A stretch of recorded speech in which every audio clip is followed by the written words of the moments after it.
that will be basic portion,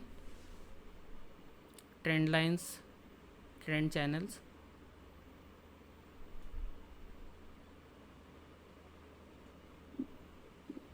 Okay, swing high, swing low, that we are going to discuss next time. So your view on current Nifty? Current Nifty position.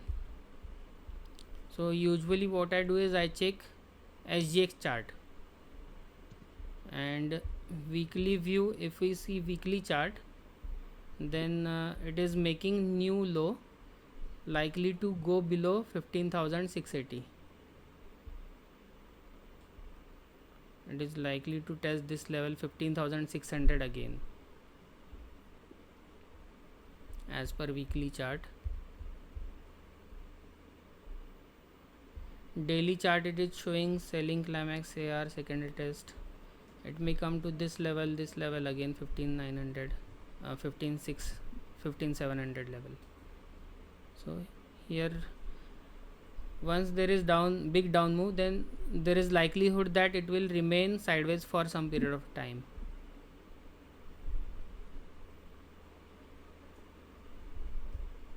Four-hourly chart, if we see, it is in downtrend.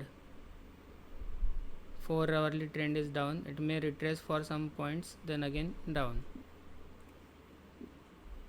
So all larger time frames are showing downtrend or sideways.